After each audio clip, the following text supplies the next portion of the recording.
መዝሙረ ዳዊት ምዕራፍ 2 እንዲሁም የምዕራፉ ዋና ሐሳቦች። ሰላም እንዴት ናችሁ? በመላው ዓለም ላይ የምትገኙ የተከበራችሁ የዩቲዩብ ቻናል ቤተሰቦቼ እንዲሁም ለመጀመሪያ ጊዜ መጣችሁ። መዝሙረ ዳዊት ምዕራፍ 2 አሕዛብ ለምን ያጉረመርማሉ? ወገኖችስ ለምን ከንቱን ይናገራሉ?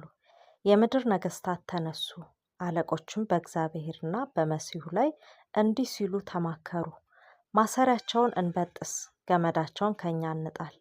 በሰማይ የሚኖር እሱ ይስቃል፣ ጌታም ይሳለቅባቸዋል። በዚያን ጊዜ በቁጣው ይናገራቸዋል፣ በመዓቱ ያውካቸዋል። እኔ ግን ንጉሴን ሾሜአለሁ፣ በተቀደሰው ተራራዬ በጽዮን ላይ ትእዛዙን እናገራለሁ።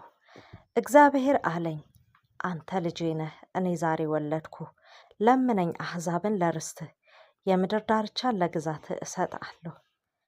በብረት በትር ትጠብቃቸዋለህ፣ እንደ ሸክላ ሰሪ ዕቃም ትቀጠቅጣቸዋለህ። አሁንም እናንተ ነገሥታት ልብ አድርጉ፣ እናንተ የምድር ፈራጆች ተገሰጹ። ለእግዚአብሔር በፍርሃት ተገዙ፣ በረዓድም ደስ ይበላችሁ፣ ተግሣጹንም ተቀበሉ። ጌታ እንዳይቆጣ እናንተም በመንገድ እንዳትጠፉ።